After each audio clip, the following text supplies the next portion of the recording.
"You didn't need it anyway," my father said, his voice casual through my phone speaker, as if he hadn't just admitted to stealing my entire college fund.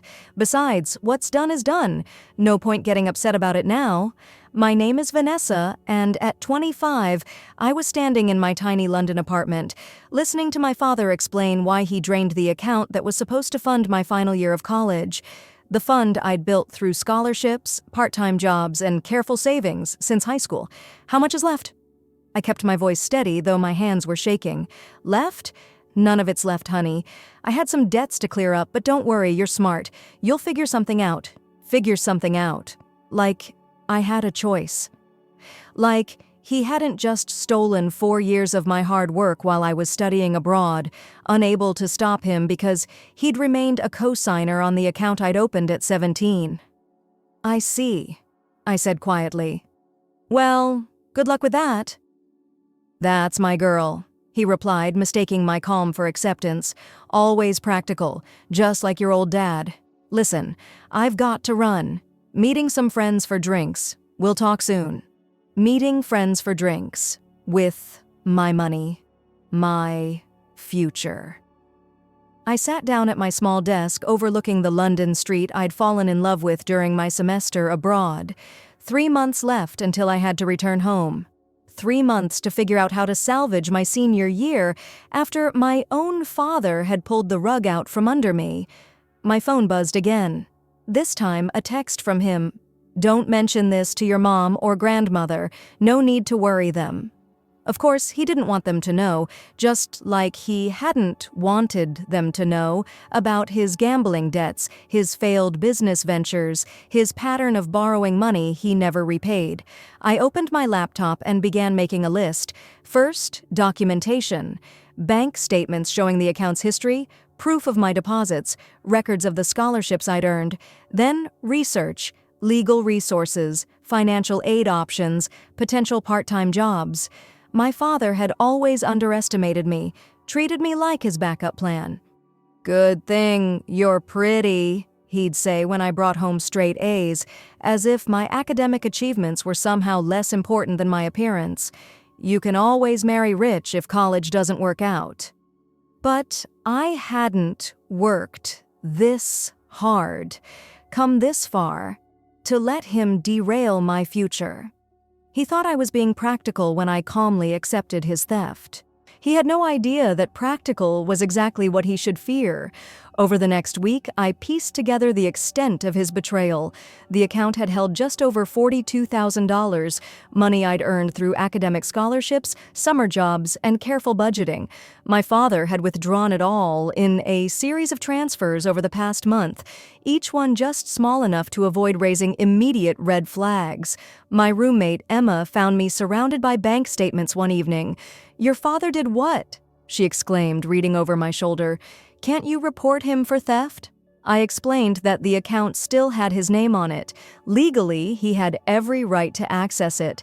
"I just never thought he'd actually do this," I said. I should have known better.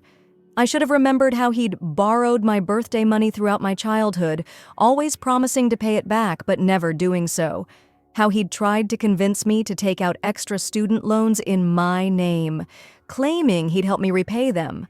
My phone kept buzzing with texts from him. "Don't stress about the money. You worry too much. Maybe this is a sign you should take a break from school. I know some guys who could get you a modeling job. Better money than that degree." Each message revealed more about how little he valued my education, my independence, my future. To him, I was just another resource to exploit, another safety net for his poor choices. I started making calls. To my university's financial aid office, to legal aid services, to my grandmother, who'd always supported my academic dreams. I didn't tell them everything yet, just gathered information, assessed my options. My father's next call came while I was in class. "Hey, princess, quick question. You wouldn't happen to have any other savings accounts, would you? Just wondering since you're always so good with money." The casual entitlement in his voice made my blood boil, but I kept my tone light. "Why do you ask?" "Oh, no reason, just thinking about your future. You know how dads are."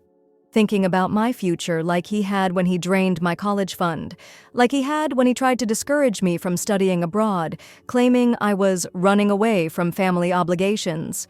Sorry, Dad, in class now. Talk later. I hung up and opened my laptop, adding another item to my growing list. Close any remaining accounts he might know about.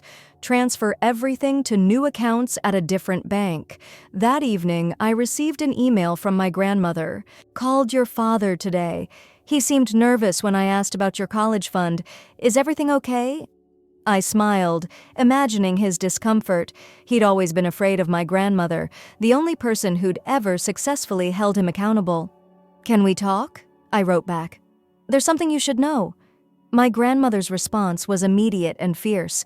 After hearing the full story, she called an emergency family meeting without my father present. That man, she fumed over our video call, my mother and aunt sitting beside her, has gone too far this time, stealing from his own daughter. I watched their faces as I shared the bank statements, the text messages, the casual way he'd dismissed my future. My mother's hands trembled as she read his messages. I had no idea, she whispered. He told me you decided to take a break from school, that you were thinking about moving back home. Of course he had. My father had always been skilled at spinning narratives that suited his needs. How many times had he reinterpreted my achievements to make them about him? How often had he taken credit for my success while secretly undermining it? I've been documenting everything I told Dacia for Rem. Every withdrawal, every message, every call. I'm not letting him get away with this. My aunt, a lawyer, leaned forward. The account issue is tricky since he was a co-signer, but there might be other angles we can pursue. Has he made any promises in writing about repaying the money? I pulled up more screenshots, emails where he'd acknowledged the money was for my education, texts where he'd casually mentioned paying me back someday. Perfect, my aunt said, not legally binding, but excellent leverage for what comes next. What comes next? My mother asked.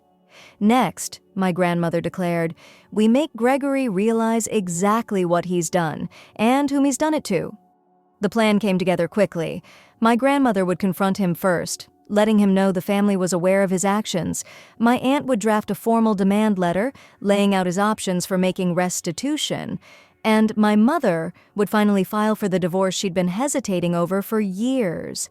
He's always underestimated you, my grandmother said, treated you like an extension of himself instead of your own person. Time to show him who you really are. That night, my father called again. Your grandmother seemed upset today, he said carefully. You didn't tell her anything, did you? About what, Dad? The college fund you stole? The future you tried to derail? Or just your general belief that your daughter's education means nothing compared to your needs? Silence on his end. Then, now, Princess, don't call me Princess. Don't call me at all. Everything goes through Aunt Sarah from now on. Sarah? Why would your aunt need to be involved? Because she's a lawyer, Dad, and you're about to need one too. My father's reaction was predictable. First denial, then anger, finally desperate attempts at manipulation. You're blowing this out of proportion, he texted. It was just money. Family is more important than money. I forwarded each message to my aunt without responding. Let him dig his hole deeper. His next move was to show up at my grandmother's house, where I was staying until my return flight to London. She didn't let him pass the front porch. How dare you? She demanded, loud enough for the neighbors to hear. Stealing your daughter's college fund? Have you no shame? Mother, please. He tried to lower his voice.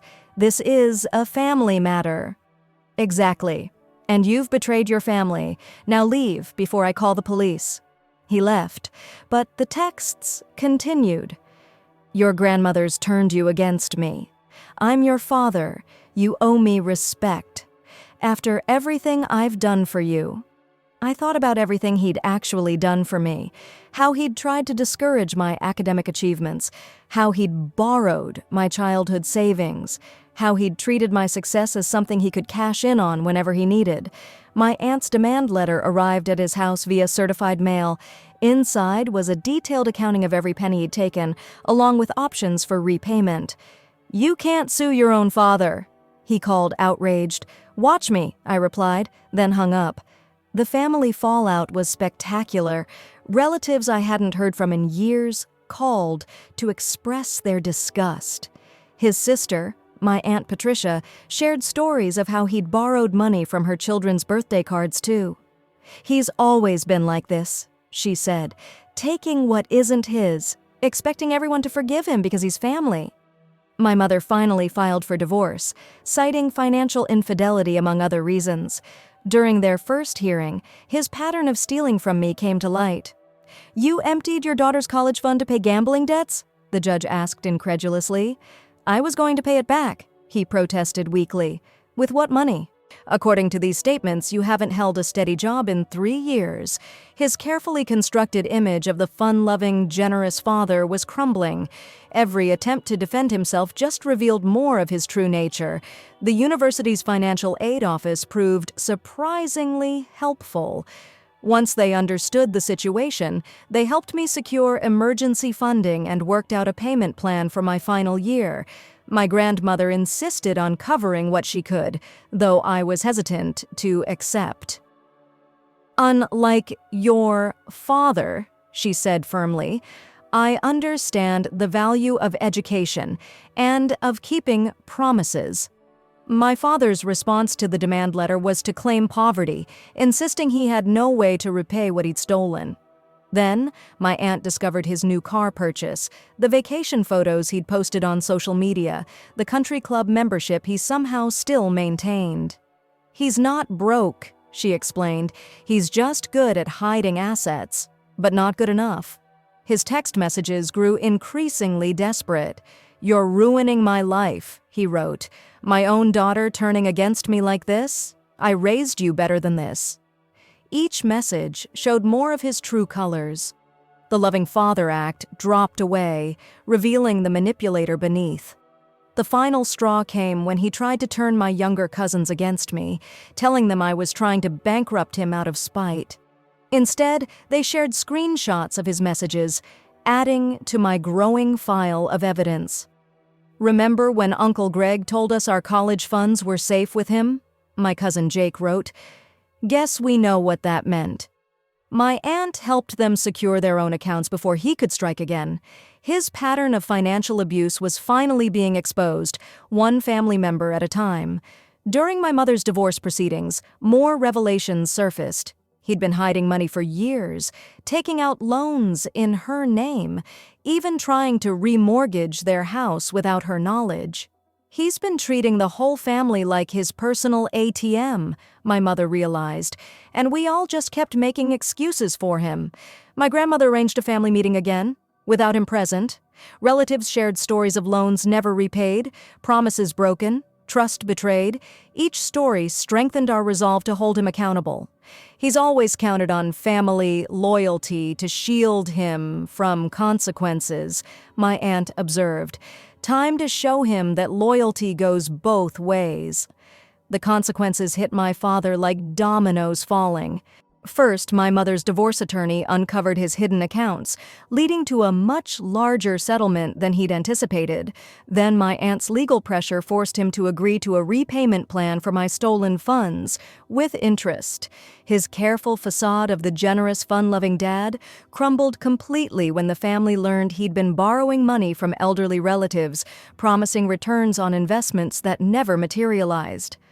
"A regular Ponzi scheme," my aunt muttered, adding these discoveries to her growing file. His text messages shifted from angry to pleading. "I'm still your father," he wrote. "We can work this out. Everyone makes mistakes. Why can't you forgive me?" I thought about all the times he'd used guilt to control me, how he twisted every situation to make himself the victim. Not anymore. Through my grandmother's connections, I secured a part-time job that allowed me to complete my degree while working. My professors, understanding my situation, helped me arrange a flexible schedule. Every small victory felt like a step further from his influence. The family's support surprised me. Cousins shared their own stories of his financial manipulation. Aunts and uncles, who'd once enabled his behavior, now stood firmly against him. Even distant relatives reached out to offer encouragement. "Your father called," my grandmother told me one evening, "trying to convince me to talk you out of the repayment plan. Said it was destroying the family." "What did you tell him?" "That he destroyed it himself when he stole from his own daughter. His last attempt at manipulation was to show up at my graduation, uninvited, unwelcome, but determined to play the role of proud father. 'That's my girl,' he announced loudly to anyone who would listen. 'Gets her business sense from me.' My Aunt Sarah had him escorted out before the ceremony began. 'Your success belongs to you,' she told me afterward. 'He doesn't get to claim credit for what he tried to prevent.' A year after the confrontation over my stolen college fund, my father's carefully constructed world had completely unraveled. The divorce had exposed his financial schemes to everyone. Former friends who'd invested in his business ventures were demanding answers. Relatives he'd borrowed from were taking legal action. My graduation party, hosted by my grandmother, became a celebration not just of my academic achievement, but of my independence. Friends and family gathered to support me, many of them sharing their own stories of standing up to manipulative parents. "Your father called me yesterday," my mother said during the party. "Wanted to know if I'd talk to you about dropping the repayment plan. Said he's learned his lesson." "Has he?" I asked, thinking of his latest social media posts, still showing him living beyond his means, still pretending everything was fine. "No," she sighed. "He's learned he can't manipulate you anymore." "That's not the same thing." The repayment plan my aunt had arranged was strict, monthly payments directly from his paycheck, no excuses accepted. He'd finally had to get a real job when his schemes dried up, his previous lifestyle impossible to maintain, now that no one would lend him money. "It's not fair," he'd complained in his last email. "I'm your father. You're supposed to love me unconditionally." "Love isn't a blank check," I replied, my last direct communication with him, "and conditions are what happen when you break trust." My career was taking off. I'd secured a position with a top firm in London, my degree and determination opening doors I'd once thought closed. Each success felt sweeter for having been earned entirely on my own terms. My grandmother had become my strongest ally, her fierce protection a stark contrast to my father's self-serving love. "He called again," she told me over Sunday dinner. "Wanted to know if you'd gotten that job in London. Said he'd love to visit once you're settled." "To visit or to ask for money?" I asked, already knowing the answer. "Both, probably," she said. "I told him you're done funding his lifestyle," I said. The family dynamics had shifted permanently. Relatives who'd once enabled his behavior now shared warnings about his latest schemes. His sister, my Aunt Patricia, had started a family group chat specifically to track his attempts at manipulation. "He tried to convince my son to co-sign a car loan," she reported one day, "told him it would help build his credit. Sound familiar?" It did. He tried the same tactic with me at 18, attempting to saddle me with debt before I'd even started college. Back then, my grandmother had intercepted the paperwork and warned me about predatory practices, including those from family members. Now, watching his world shrink as mine expanded, I felt not victory, but validation.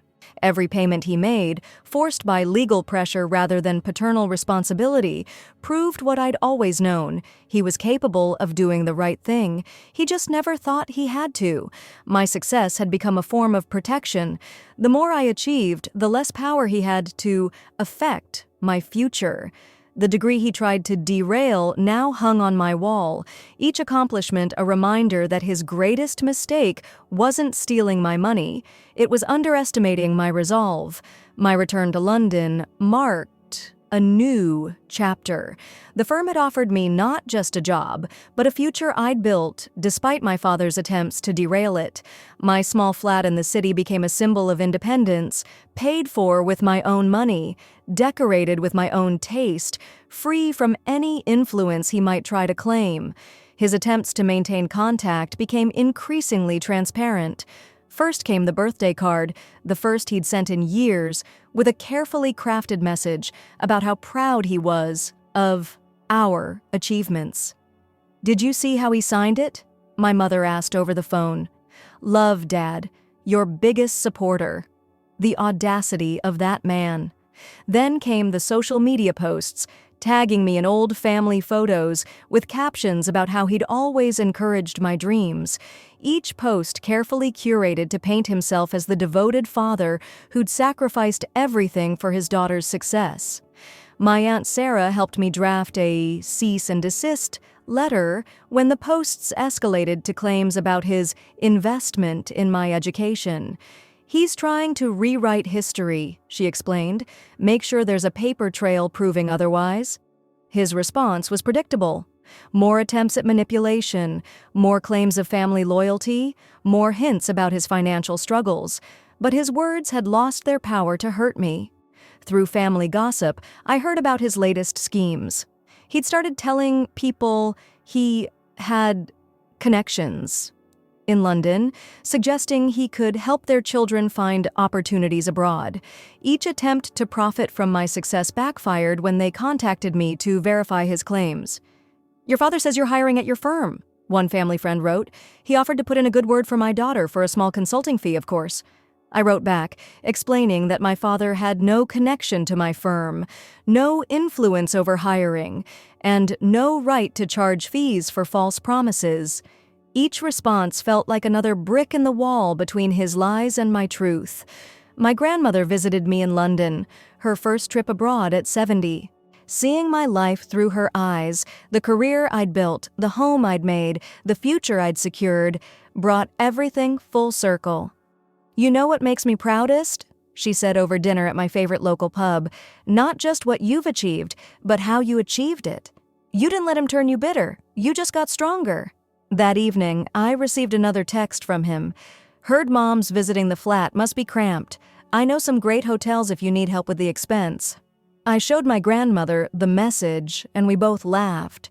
The same old tactics, transparent as glass now that I saw them clearly. "Should I respond?" I asked, though I already knew the answer. "Darling," she said, raising her glass. "Your success is all the response he needs." 2 years after the confrontation over my stolen college fund, my father's repayment plan was still in force, each monthly payment a reminder of his accountability. He'd tried various schemes to reduce or delay the payments, but my aunt's legal oversight remained firm. During a family gathering back home, my cousin Jake shared his own victory. He'd graduated debt-free, his college fund secured in an account my father couldn't access. "You know what Uncle Greg said when I told him?" Jake laughed. "That I should thank you for overreacting about your fund. Said your dramatic response helped him learn an important lesson." "Did he learn, though?" I asked, thinking of his latest attempts to convince relatives to invest in his new business venture. "He learned not to target family members who have good lawyers," my Aunt Sarah interjected. "That's about it." My career continued to flourish. The firm had promoted me to a senior position, my reputation built on the same attention to detail and determination that had helped me overcome my father's betrayal. His Christmas card arrived at my London flat, thick with forced cheerfulness and hints about his financial struggles. Inside, he'd written, "Still paying for one mistake. When will you let it go?"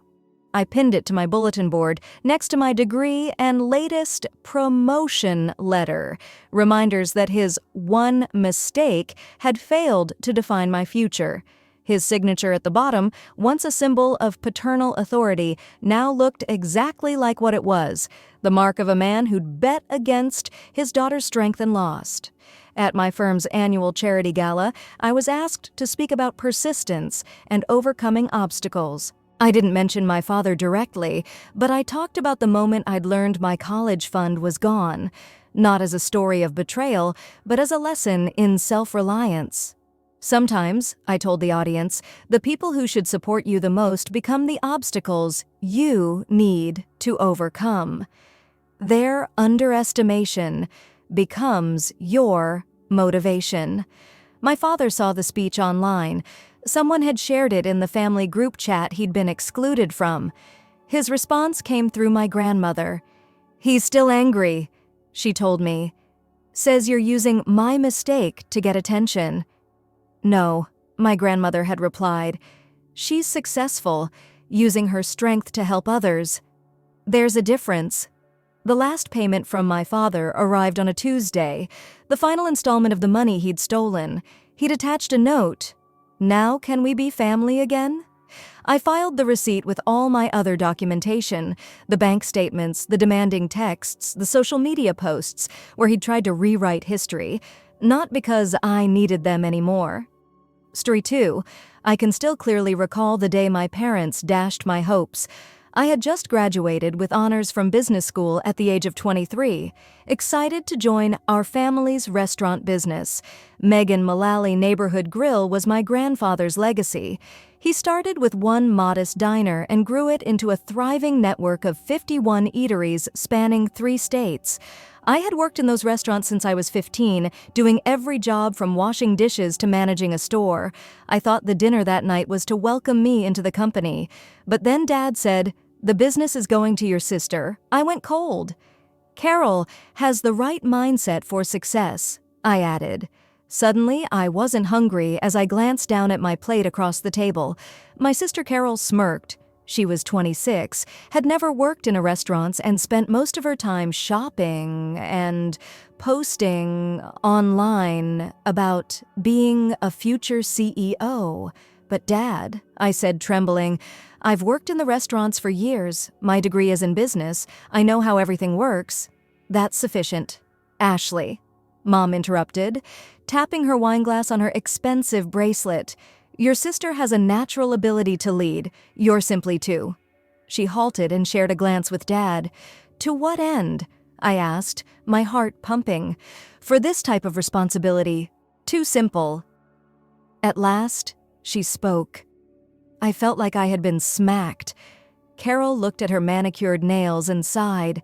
"Let's be honest, Ashley. You're the kind of person who enjoys serving tables. That's perfectly acceptable. It must be done by someone." I looked to Grandpa Eric in the hopes that he would say something. He had always been my strongest supporter. We worked together in his first diner, and he taught me about business. However, he remained silent. He merely sat there silently, carving his steak, his expression inscrutable. "It's decided. Dad declared that Carol will become CEO the following month. If you would like, you can continue to serve as the floor manager in the downtown site." I sobbed myself to sleep in my tiny flat that night, all my dreams, all my hard work thrown away. I wasn't flashy enough.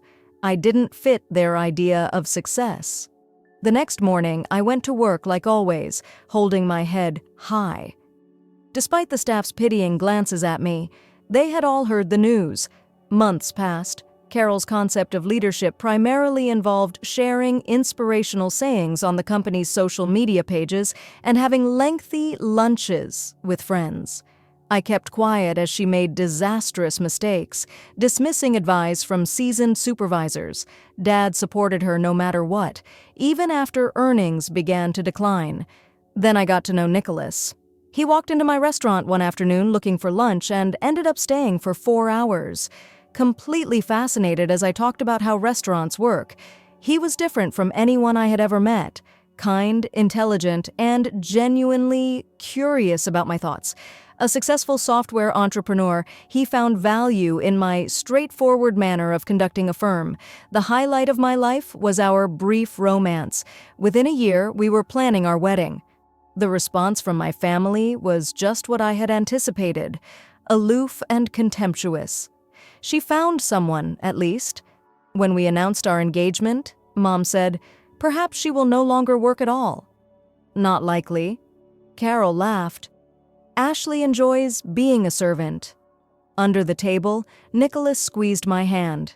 His hand said, "What words couldn't? They don't see your worth, but I do." We planned a small wedding.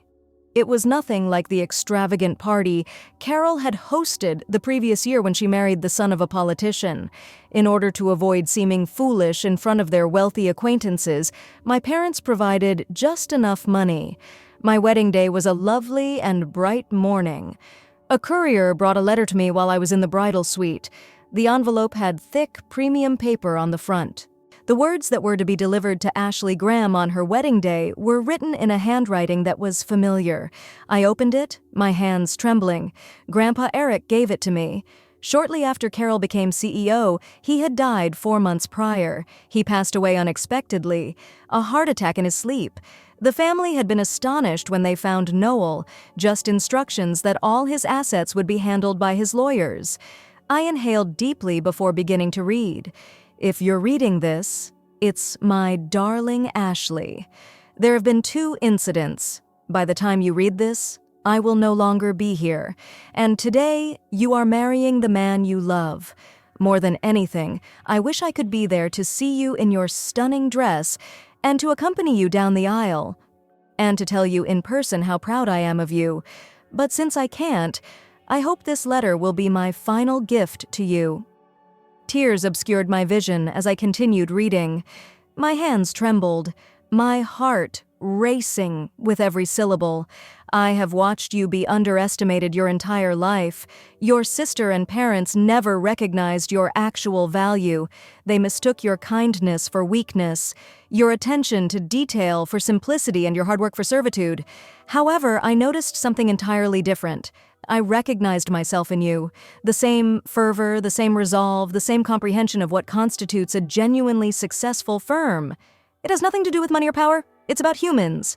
It's about taking care of your staff, your clients, the company's core, and the things your sister and parents are unaware of. Ashley is that Megan Mullally neighborhood grill was never really under their control. My breath caught in my throat. My palms trembled as I tightened my grasp on the letter. I never transferred ownership to your father. He thought he owned everything. Although he only ever managed the operations, he believed he was in command. The real owner was still me. Everything was under my control through Big Bear Motorsports and Equipment, a holding company. My thoughts raced Big Bear Motorsports and Equipment. Although I had seen that name on business records, in court filings, and in passing over the years, I had never given it much thought. Today, on your wedding day, ownership of Big Bear Motorsports and Equipment transfers to you. A gasp escaped my lips. I was having trouble breathing. Ashley, Megan Mullally Neighborhood Grill is now primarily owned by you. The paperwork has already been completed by the solicitors. Your mother, father, and sister are no longer in charge as of right now. They never really belonged to anyone. They were workers. They are now employed by you. I had to sit down. As I sank into the chair, my wedding gown rustled all around me. My heart was beating so rapidly that I was afraid it would explode. There was more. I needed to make sure you were prepared, but I never wanted to watch them break your spirit. I required you to be familiar with every aspect of the company, from dishwashing to managing an entire restaurant. I needed you to become more humble and put in more effort than everybody else, to demonstrate to yourself that you were worthy of this, not simply to others. I needed you, above all, to meet someone who appreciated you for who you are, not for what they could get out of you. It's time to demonstrate to them what real leadership entails. Ashley, prove to them your abilities from the beginning, and keep in mind that getting even isn't always the greatest form of retaliation. It's about rising above. With all my love. Grandfather, Eric, P.S. On Friday morning, a board meeting is planned. CEO, don't be late. Just like clockwork, my phone buzzed. I noticed an email from Grandpa's solicitors as I looked down. Opening it made my fingers tremble. Everything was genuine. The official documents attesting to my ownership were attached. The agenda for Friday's meeting, along with startling proof of Carol's poor management during the previous few months. I jumped when there was a loud knock on the door. Are you ready, Ashley? Nicholas was the one. Outside, something is happening. From inside the bridal suite, your family is creating a commotion. I could hear loud voices coming from the garden, the exact location where my wedding ceremony was to take place. My family was having a fight. Their voices were urgent and piercing. I squared my shoulders, inhaled deeply, and grabbed the door handle. No more self-doubt, no more feeling inferior. Nicholas's keen eyes examined my face as soon as I came outside, and he saw right away that something had changed. Is everything all right? Without saying a word, he inquired gently. I gave him the letter from Grandpa Eric. As he read, his brows lifted in astonishment and his demeanor changed. Then his face gradually lit up with a smile. "Well," he remarked with a humorous expression, "this explains your father's outburst on a notification he recently got about an emergency board meeting." Feeling stronger than I had in years, I let out a breath. I grabbed for Nicholas's hand, grasping it strongly. "Should we take care of this before to our wedding?" I inquired. He kissed my forehead and laughed. "CEO, set the example." On our way to the garden, the high-pitched voice of Carol echoed, "This must be an error. I'm the CEO. This business is managed by myself." The white silk of my bridal dress caught the early sun as I stepped along the garden path. The attendees, who had already taken their seats for the ceremony, looked in the direction of the disturbance. Except for my family, the whole situation had gone quiet.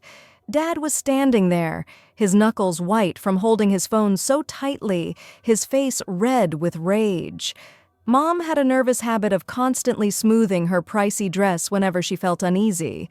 And Carol, she took a somewhat different stance. Her flawlessly applied makeup contorted in shock, her eyes met mine, and her voice became piercing and demanding.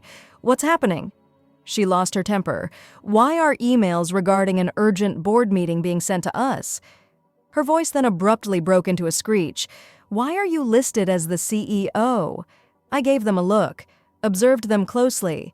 They were the ones who had spent years treating me like a mere employee of the business I had spent so much time trying to comprehend and better. However, I no longer felt little, because that's precisely who I am. I held Grandpa's letter high and in clear sight. I spoke in a firm yet composed tone.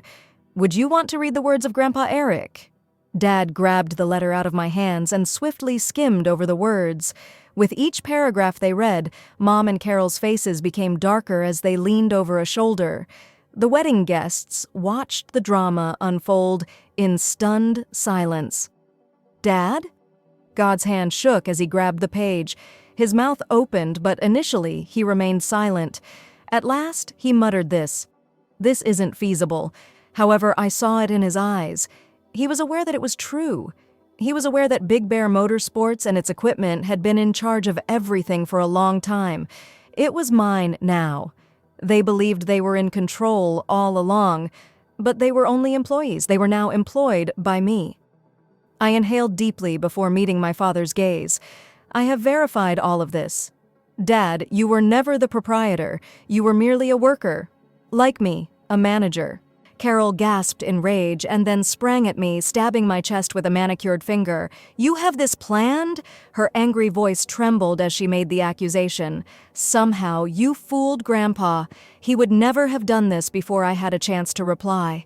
Nicholas took over, speaking in a cool but firm tone. "Carol." His piercing eyes met hers as he spoke. "One of the most astute business people in 3 states was your grandpa. Do you mean that he was easily tricked, or are you implying that he was unsure of his precise actions?" Carol opened her mouth, but nothing came out. She was unaccustomed to being questioned, and Nicholas's reasoning left her without a point. Even so, her body shook with frustration, her eyes burning with rage. I stood, higher than I'd ever been in front of my family, straightening my shoulders. With a firm voice, I declared that the board meeting would take place on Friday at 8 a.m. Everyone should be there, I hope. Then, looking to the visitors, I let a calm, confident smile stretch across my face. However, I have to go to a wedding right now." Carol's expression contorted in shock. "This cannot be done to me," she instantly shrieked. "The CEO is me. I have agreements. I have obligations." I met her look with utter calm, "which will all be examined on Friday." "Smoothly," I replied. "Now you may either stay for the wedding as my family, or you can go. You have an option." Did they go? Naturally. Mom paused just long enough to throw one last parting shot over her shoulder. "Ashley, you'll regret this. This responsibility is beyond your capabilities." I expected to feel hurt as I watched them leave, but I experienced something completely different. Calm. Squeezing my hand, Nicholas and I proceeded down the aisle together. Despite being smaller than anticipated, the wedding felt more ideal in several ways, for all of the drama and mayhem. Our visitors were talking about what they had just seen in whispers, and my smile wouldn't go away. When I entered the Megan Mullally Neighborhood Grill headquarters on a Friday morning, the sun was shining brightly. Carol always wore fancy brands, but I wasn't. No gaudy jewelry or pricey shoes, just a sensible, business-like attire, the same one I'd worn as a manager all my life. The security guy, who had seen me numerous times before, took a double take when I walked up to the executive lift. Then I became aware of who I was. He hastily opened the door for me. I entered with my head held high. At precisely 8 a.m., the boardroom was already packed when I entered. As though nothing had happened, Dodd sat in the CEO's chair. Carol sat next to him, her arms folded, her face aloof and icy. Both of them were acting as though the weekend had never occurred. The board members, who were primarily old friends of my grandfather, regarded me quietly. They had watched me working in the restaurants for years and had known me since I was a young child. They were now anticipating my next move. I took a step forward. I spoke in a steady, calm tone. "Dad, you're my seat." He tensed. "Ashley, be sensible." Mr. Nathan, a well-respected board member and grandfather's longest friend, got up before he could continue. He looked at my dad. His tone was resolute and forceful. He stated, "It's time to move on, Jerry." Grandpa Eric's oldest friend, Mr. Nathan, cleared his throat and got up. His authority and experience were evident in his speech. "I believe you'll discover that your daughter is accurate," he continued, gazing squarely at my father. "All of us have looked over the paperwork. Big Bear Motorsports and Equipment has always had the primary ownership of Megan Mullally Neighborhood Grill. And as of Monday, Ashley is its sole owner. She's now our CEO," he said after pausing to allow the words to sink in. The room was silent. My father's hands clenched into fists on the table as his face darkened. Carol shook her head incredulously and scoffing loudly. The following hour flew by as legal documents and signatures were exchanged. Carol was short-lived. She sprung to her feet halfway through the procedure, realizing that she had lost all authority. The sound of her chair scratching across the floor was deafening. She spat, "This is a joke. This is not possible." With total composure, I returned her angry look. "I have, in fact." I then took her off the payroll, canceled her executive access, and canceled her business credit card in front of everyone. Anger made her cheeks flush. She hurried out without saying anything more, her heels tapping fiercely on the tile floor. Dad remained. He read all the documents. With every one, his expression grew more serious as he understood how utterly he had misinterpreted his role in the organization. The owner had never been him. Only after the final signature was in place had he been a manager. I put down my pen and scanned the room. "Now," I replied, raising my head, "let's discuss how the business has performed in recent months." I opened a presentation that I had spent weeks creating. The figures were honest, profits were declining, the number of customer complaints has exploded, 10% of our frequent clients had ceased visiting, there was a 50% rise in employee turnover. At this point, 3 of our most lucrative locations were losing money. The board members nodded grimly and moved uneasily. Despite their suspicions, Carol had kept them in the dark. I clicked to the next slide and stated, "Here's my plan to fix it." For years, I had been getting ready for this. We're returning to the fundamentals of providing our people with high-quality meals and first-rate service. I, along with every other executive, will work in our restaurants for 1 week every 3 months. The expansion and reinstatement of Grandpa's employee education program are planned. The board members sat up straighter as I spoke, and their faces changed. A few even grinned. They weren't merely paying attention, they had faith. Even Dad looked astonished. He could have realized for the first time how much I had learnt over the years. The following 2 months were the most difficult I had ever worked. I went to all the restaurants. I spoke with personnel at all levels, listened to their issues, and made genuine improvements. I had Nicholas at my side the entire time. We updated antiquated systems using his technological know-how, increasing their effectiveness while preserving Grandpa's fundamental principles. Of course, Carol wasn't done attempting to undermine me. She tried to turn people against me by spreading rumors that I had stolen the firm. However, proving the truth was simple. Her reputation disappeared when the restaurant started to prosper. It took longer for Mom and Dad to arrive. They were first uncertain and observed from a distance, but they were unable to ignore the growing revenues or the rising employee satisfaction ratings. Dad continued to work for the corporation in spite of everything, and now he was working for me for the first time. The really pivotal moment. My father was never fired by me. In spite of everything, I was certain of one thing.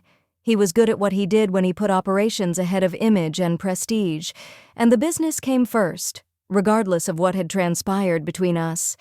The actual change, however, 5 months later, things really started to alter.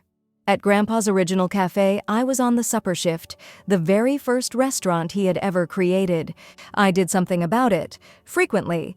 Maintaining ties to our heritage was essential, not only symbolic. My parents came in that evening as I was cleaning a counter. Before heading to their typical booth, they paused at the entryway. They were uncertain, even anxious, for the first time in my life. I picked up a couple of menus and strode over. "Greetings from Eric's," I said, maintaining a formal tone. "Grandpa's renowned meatloaf is today's special." Mom's mouth opened as if she had something to say. Instead, though, she paused. Her gaze wandered over the eatery. All the tables were occupied. The air was filled with the buzz of chatter. The culinary crew worked quickly. Their expressions were very joyful. The waitresses gave enthusiastic greetings to patrons. A hum of delight was in the air, the type of vitality that is impossible to fake. Mom breathed out slowly. "The property seems fantastic." I looked her in the eyes. I just said, "It's good." Everywhere we are is. By comparison, profits have increased by 30%. There has never been a lower staff turnover rate. Additionally, next month we will launch 3 new eateries. Dad cleared his throat. His typical confidence was gone. For a long time. He only gazed at me. Then he eventually acknowledged we were mistaken, in a softer voice than I had ever heard him use. I could feel Nicholas watching me from the other side of the diner, but I continued to concentrate on my dad. "How about you?" "Almost anything." He shook his head a little and let out a breath. "Your grandfather?" He was well aware of his actions. The weight of a little, battered set of keys was a familiar object pressing on my pocket. Grandpa gave me the same keys when I was just 15 years old. I'm standing in this very diner, getting ready for my first dishwasher shift. Looking important isn't the goal of success, I whispered quietly as my fingertips brushed the keys. Being significant to your people is the goal. Mom took a deep breath. She looked at Carol and me, then back to Dad. With hesitation, she asked, I didn't hesitate. She's welcome to apply for an entry-level employment. I looked her in the eye equally. Just like everyone else, she will need to prove herself if she wishes to participate in this. Mom nodded slowly. The dawning of the realization. My firm was no longer the only one. I had the rules. After taking their orders, I let them finish processing everything on their own. How their world was profoundly changed by the simple girl they had undervalued and the daughter they had rejected. Complete circle. After we closed later that evening, I ended up at my grandfather's former office, now my office. As always, the fragrance of paper and coffee filled the room. Old pictures of the company's founding were displayed along the walls. A framed message that was hanging next to Grandpa's photo caught my attention. On my wedding day, he left me a letter. The letter that had made all the difference. 3 cups of coffee were brought in by Nicholas, who gave me one. Then, like he had done each night since the start of this adventure, he took a seat next to me. "What do you think, honey?" he inquired. Grinning, I stroked my finger along the frame of my grandfather's picture, just reflecting that getting even isn't always the greatest form of retaliation. I let out a breath.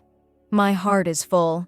It's about being precisely who you've always been and proving them incorrect. Nicholas gave a quiet laugh. "And who is that?" I looked to him, already knowing the answer.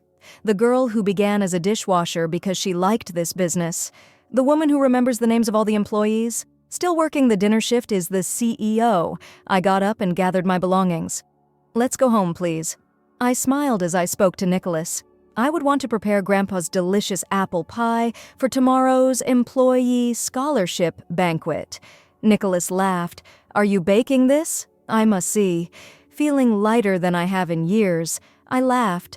I stopped in front of the antique wooden sign that was hanging in the diner's entryway as we were leaving. When Grandpa originally started this establishment, this was the first one he had installed. "Everyone is family" at the neighborhood grill, Megan Mullally.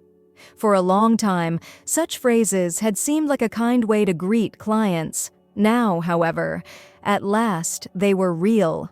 A surprise guest. I got at the restaurant early the following morning, eager to get ready for the big occasion. However, I came to a complete halt as soon as I entered the lobby. There was Carol. With a piece of paper in her hands, she took a seat on one of the seats. She had changed appearance. She had lost the fancy clothing she usually wore. Neither immaculate makeup nor pricey jewelry were present. Rather, she donned a jumper and basic pants. Usually nicely groomed, her hair was pulled back in a low ponytail. When she spotted me, she appeared anxious. She got to her feet and held out the application for a job. "I would like to apply for the position of server," she remarked quietly. "If you don't mind." I noticed something I had never seen before when I glanced at my sister: humility. I met her gaze and removed the application from her hands. I stated that training will begin on Friday at 6 a.m. "Don't be late." She gave a nod. "When it comes to family, I want the truth." As I observed her leaving, I came to a realization. Sometimes, a family must entirely disintegrate before it can be strengthened, and occasionally, the person that everyone thought was easy ends up being the only one with the strength to put everything back together. Everyone now knew what Grandpa had known all along. Story 3. After 5 years of marriage, I was still childless. Then one day my mother-in-law yelled, "You're not a real woman," and gave me a violent shove. "You're not even allowed to have kids." As she continued to call me derogatory names and insist that I leave the room and sleep on the balcony outside, her statements were quite hurtful. I was stunned by her outburst, but what hurt even more was my husband's reaction. He didn't stand up for me. He appeared to concur with his mother as he stood quietly by her side. I left the room feeling broken, but I promised myself I'd do something about it. My name is Talia, and I want to share my story with you. It's a journey through love, family, struggle, and eventually my quest for freedom. I thought I had my life planned out 5 years ago. I was a successful marketing executive who loved her job at the age of 30. We were planning our future together when I married Merrick, a 34-year-old man whose goals aligned with mine. We both wanted babies, but we also agreed to wait a few years to enjoy our lives as a couple. Back then, it felt like a basic, reasonable option. I never expected the decision would lead to years of worry, anxiety, and misery. I met Merrick at a business function. He was pleasant, ambitious, and we immediately fell in love. It seemed like a fantastic tale began with our wedding. And for a time, it was. We were thrilled and eager to start a life together, and we appreciated the independence of our early years without children. But everything changed when Merrick's father, Grayson, had a stroke. In order to assist with his care, his family requested that we relocate into their Chicago house. I didn't want to go. I cherished our comfortable apartment, which was full of memories and fun, but family responsibilities came first. We also took up residence with his parents.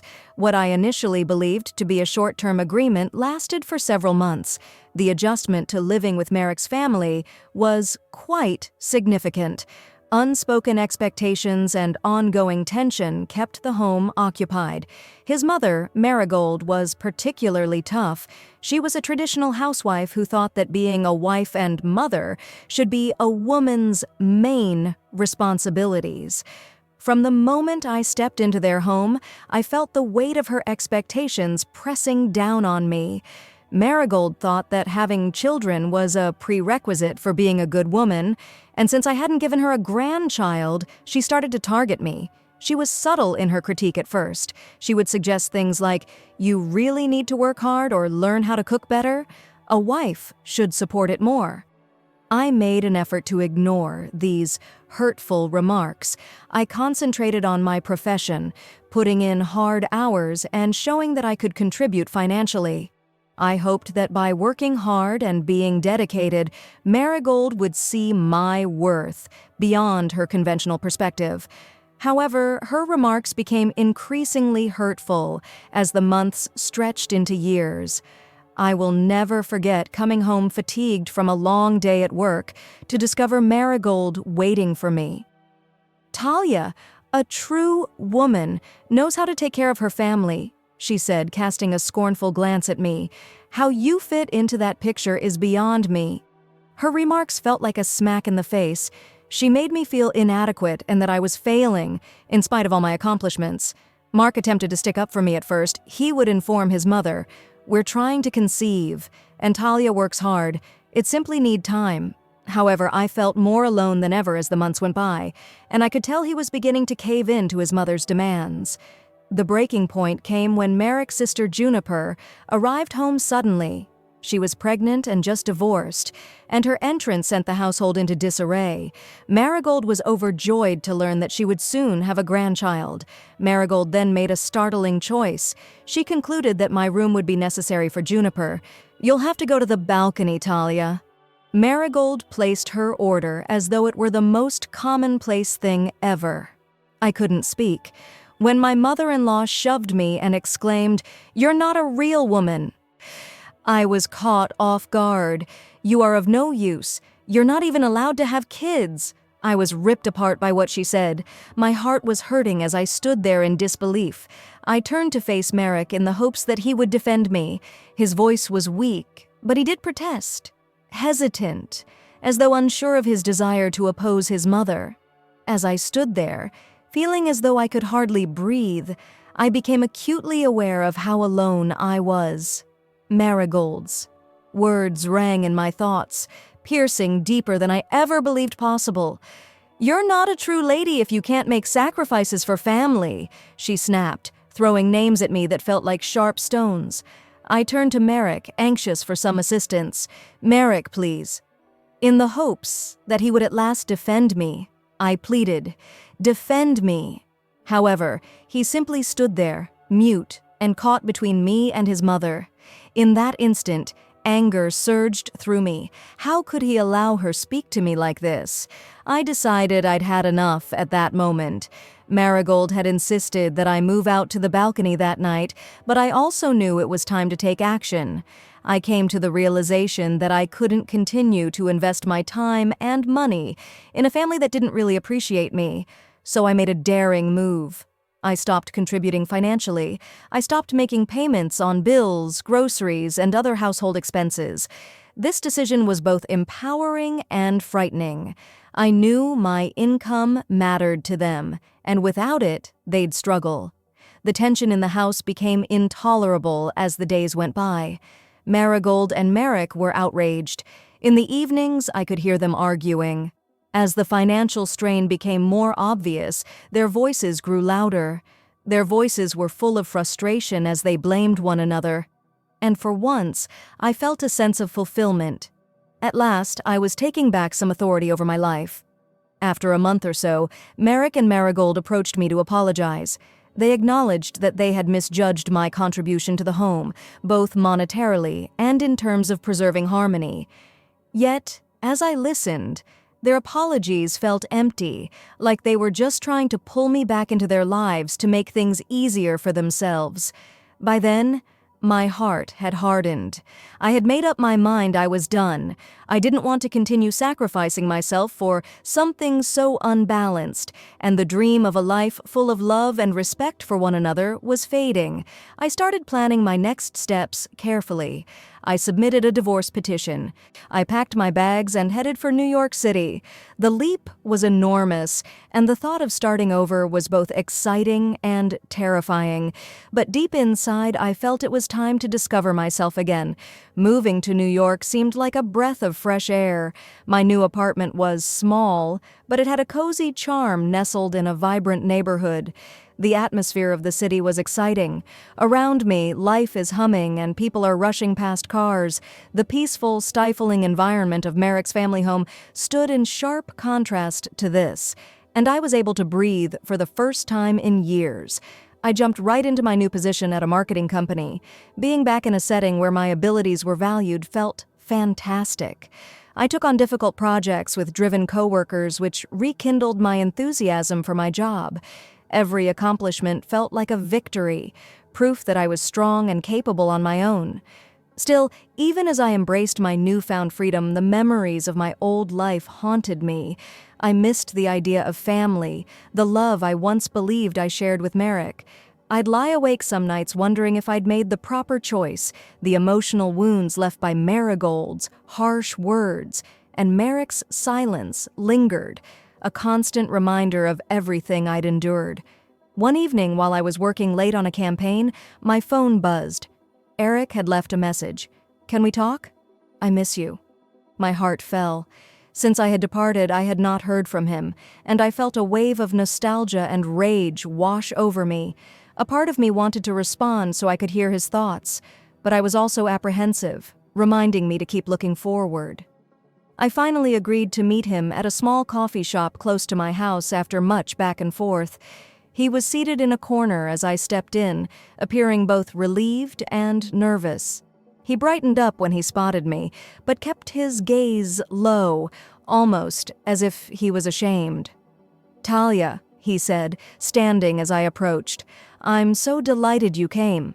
His voice was quiet, uncertain. "Hello, Merrick," I said, attempting a pleasant grin. We sat down, and for a moment, there was only silence, the weight of everything unspoken hanging between us. "I've missed you," he muttered at last, looking at the table. "At home, things have been quite difficult. Mom is often inquiring about you."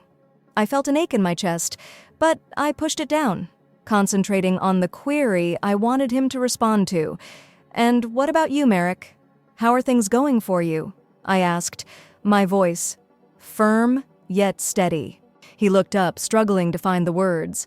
"Honestly, it's been tough, Mom. She's having trouble without you. She constantly urging me to persuade you to return." She ponders. "Well, she continues to blame you." His voice trailed off. I wasn't prepared for how badly hearing him say that affected me. It was a heartbreaking reminder that despite everything, Marigold still regarded me as the issue, and Merrick, even now, seemed unable to entirely break away from her influence. I couldn't help but chuckle, a bitter, hollow sound that astonished even me. Asterisk, me. Put an asterisk next to the issue. Merrick, you witnessed her treatment of me. I had a reason for leaving. Merrick cast his gaze downward. He sounded defensive. "It's complicated, Talia, but I understand." She is my mother. I can't just ignore her. It became evident as we conversed that Merrick had not changed. He remained mired in the expectations of his family. For a moment, I felt a glimmer of hope, but I was unable to escape. We might be able to rebuild somehow. I knew I had to pick myself this time, though, as I stared at him. Merrick. I looked him in the eyes and spoke quietly. Here, I have been reconstructing my life. I'm content. I don't want to go back to that hazardous atmosphere. I could see the pain in his eyes as his face fell. With remorse in his voice, he continued, I don't want to lose you, Talia. I wish that things were different. It's not just about us anymore, I said, shedding a tear or two. I need to find my own route. I can't keep putting my happiness on the line to please your family. I felt both relieved and depressed as I strolled through the busy downtown streets following our encounter. The pain of leaving Merrick behind persisted, even though I had at last defended my freedom. I was reminded that I was now in charge of my own fate as New York sprang to life, teeming with vitality. I gave my all to my work as the days stretched into weeks. I gained new acquaintances that pushed me to reach new heights and motivated me. I even enrolled in classes to improve my abilities, pushing myself beyond my comfort zone. However, Merrick's family's burden had not entirely disappeared. Marigolds continued to phone me from time to time, always attempting to reintegrate me. This is a family that includes you? Talia, she would say, her voice shrill and accusatory. You can't simply leave us. I was exhausted after every call, but I persevered. Marigold, I'm not leaving anyone behind. I've decided to live my life for me. I had discovered serenity, and I was determined to keep it safe. One day, Juniper called me out of the blue and in a panic. I need to talk to you, Talia. It's about Mom, she said in a tremulous voice. Her tone was desperate, and I could hear it. Consequently, we met at a cafe close to my residence. When she stepped in, she looked fatigued. Her eyes were swollen and red. Since you departed, Mom has continued to put pressure on me. She admitted it. She continues repeating that you left because of me, that I must persuade you to return since I am to blame. I felt terrible for her. Juniper, I murmured, leaning across the table to take her hand. That's too much for you. You're not accountable for it. You must consider your own life and your own child. You don't have to bear the weight of this family. Her eyes welled up with tears, but she refused to stop Talia. I feel like I let her down all the time. I'm now afraid that I'll fail my own child as well. You're not failing anyone. I gave her a little squeeze on the hand to reassure her. Your kid and yourself must come first. Juniper, set limits with her. Avoid allowing her to shame you into sacrificing your happiness. She nodded, but her eyes were filled with terror. I hoped my remarks would give her the confidence to defend herself, even though I knew it wouldn't be easy for her to confront Marigold. A few days later, I received a message from Eric asking if we could meet. After giving it some thinking, I finally agreed, but I wasn't sure whether I wanted to rehash past wounds. We met at a peaceful park, and when I saw him, I could tell he was carrying a big weight. Talia, he started in a quiet voice, everything has been on my mind a lot lately. I see how much I let my family to get in the way of our relationship. I ought to have defended you, but I didn't. And I am. I'm so sorry. I felt something when he apologized, but I knew it wasn't enough. Merrick. I spoke in a forceful yet composed tone. I appreciate your comments, but it's too late. I submitted a divorce petition. I must go on. Leaving all of this behind is necessary to achieve there. He nodded slowly as the realization set in, looking saddened. His voice broke as he murmured, I understand. I only wish I had taken a different approach. I also wish that things had turned out differently. I responded with a great deal of grief. However, we are unable to alter the past. I must now act in my own best interests. As I turned to leave that discussion, I experienced an odd feeling of closure. For the first time, I felt that the decision I had taken was the right one. It was time to move on and concentrate on creating the life I deserved.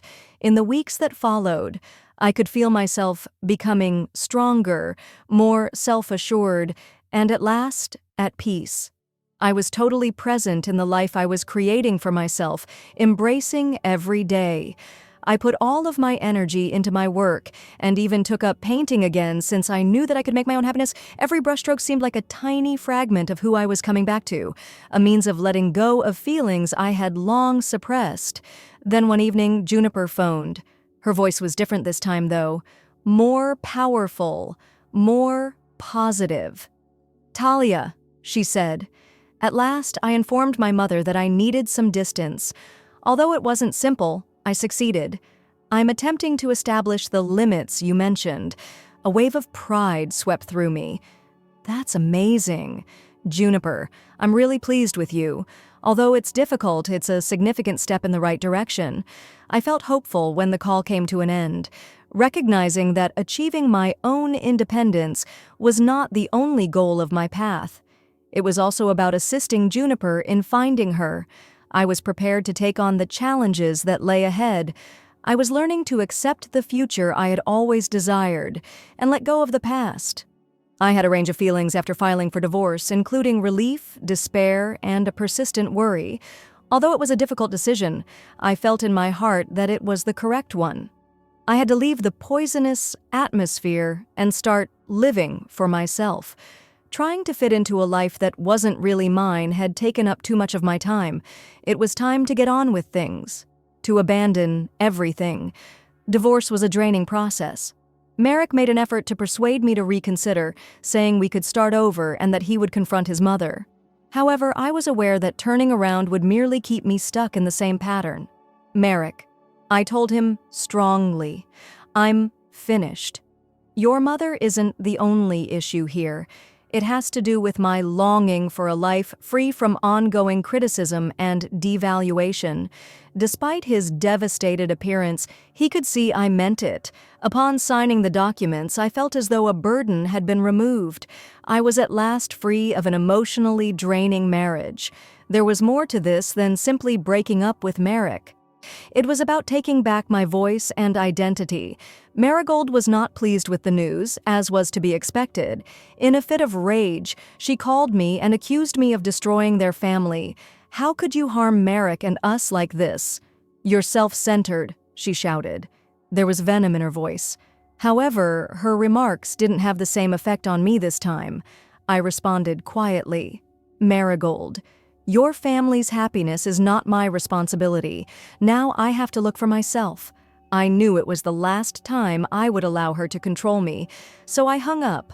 No matter how much I loved Juniper, I knew I had to keep my distance from her.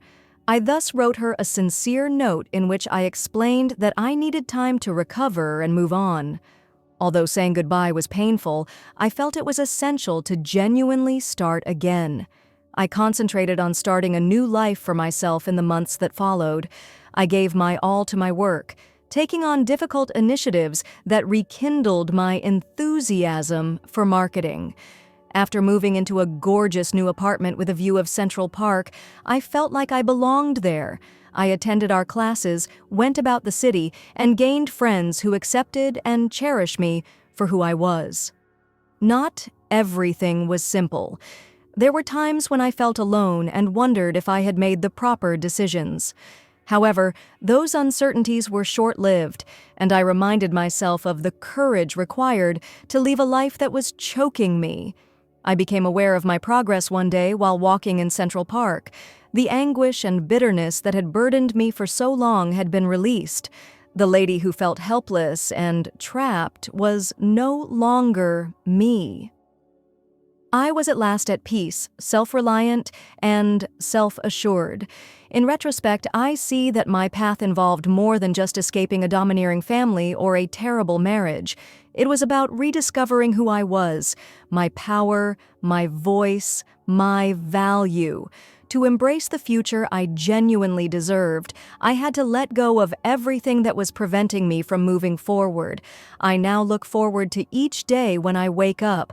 I've started mentoring young women in my field by sharing my stories and helping them navigate their own careers. Knowing that I can encourage people to advocate for themselves and never accept anything less than what they deserve makes me feel really fulfilled. I've discovered that being alone isn't the definition of genuine independence. It's about being true to yourself, choosing actions that reflect your true self, and not allowing someone to take away your brilliance. I'm happy with the woman I've grown into and eager for what lies ahead. I'm creating a genuinely unique future for myself. Even while I'm not sure what the future holds, I'm positive that I will never again sacrifice my happiness for anybody. I've discovered my freedom, and I won't let it go.